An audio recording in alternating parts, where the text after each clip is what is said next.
Our next guest made her professional acting debut on TV's prestigious Hill Street Blues. She went on to guest star in Quincy, Magnum P.I. with a good friend, and now it's feature film time in Blue Skies Again with Harry Hamlin and Mimi Rogers, who is here. And it's a story about softball, Blue Skies Again. No, Baseball. Baseball. Well, the girl that plays the player that was with us, Robin? Yes. Yeah, she was discovered playing softball. Playing collegiate softball, that's right. That's what it was, yeah. So tell us a little bit about what you do in the movie.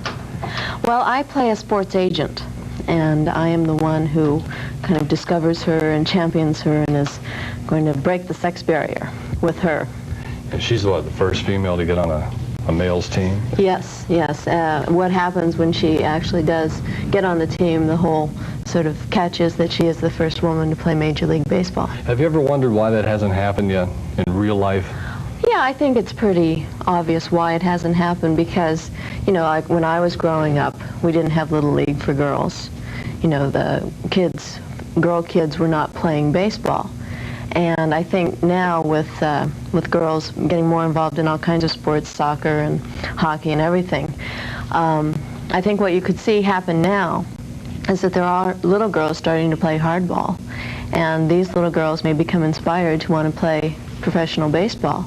So it's conceivable, you know, within 10 or 15 years. It could happen. It could happen. I think it's the only Build Major League locker rooms, though. I don't know how they would handle that, to tell you the truth. To work something out there. You made your TV debut, actually, on Hill Street Blues. I certainly did. And the show was already considered the prestige show of the year when you were on it? Well, it was very interesting. It was their first season, and there was this whole deal going on where the press were going crazy saying this show has to stay on the air. The ratings may not be great now, but you have to keep the show on the air. It's the best thing to come along since whatever. And they did a 4-hour storyline, two 2-hour segments that they closed the season with. And I got hired to play a part in that 4 hours. Mm-hmm. So you were on 4 separate episodes? Well, it was 2, when they originally aired it, it was 2 2-hour segments. When they reran it, it was 4 separate hours. Would you have liked to seen it develop into a weekly thing? Well, of course. But, you know, they have a rather large cast as it is. And it wasn't really the kind of part that could continue unless Rinko was just going to have a steady girl who popped in every now and then. You do have your own TV series coming up, though. Yes, I do. The Rousters? The Rousters. And is that a summer replacement, or is it coming on in the fall? No, it's coming on in the fall. Oh, so you're Major League. Big time. Yeah. Okay. Yeah. What's that show about? Well, Rouster is a term for somebody who works at a carnival.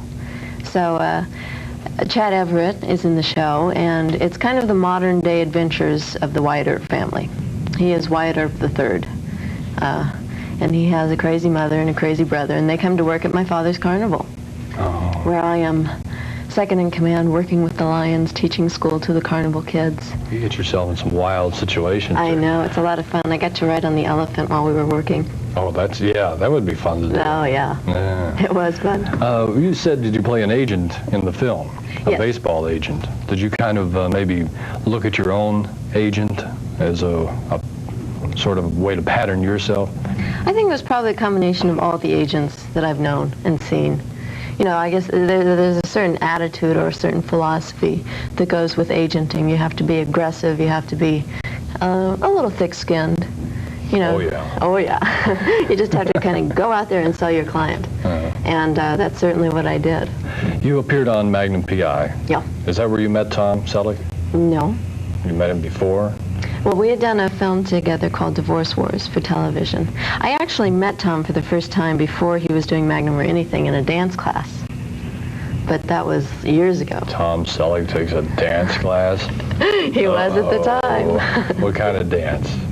I hope I don't get in trouble for this. No, we were all studying with the same acting coach. He was in a different class, but we were all studying with this fellow, Milton Gonzalez. And one of his students was a dancer. And he started a class for people in the class. You know, because acting, a lot of acting is how you handle your body, how well you move, you know, carrying yourself with a certain presence. So dancing is actually something highly recommended for anyone studying acting. So this was before he did Magnum and became such a Superstar. That's right. But did he still have that, I guess, that presence when he walked into the room that everybody's... Tom's very shy. Yeah. And you can't miss him because he's enormous and he's gorgeous. But so, yeah, boom, he was there. But very quiet, rather shy. Now, you two have gone out, right? Have we? Yeah, that's what I was told. I read all the papers. Well, I guess that's possible. Is it a problem going out with, like, Tom Selleck? Because you know the camera's got to be everywhere. And It's not really a problem. I must say that I managed not to have my picture taken most of the time.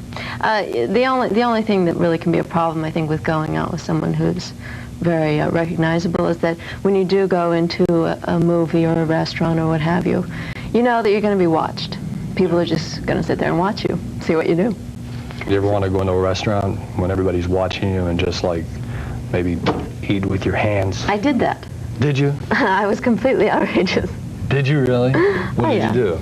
Oh, I would just, be silly, crazy, and jump up and down and eat with my hands, whatever I felt like doing. Because I decided early on, I know other people who are well known, and if you get into the habit of just sort of sitting there like this, you're not going to have any fun.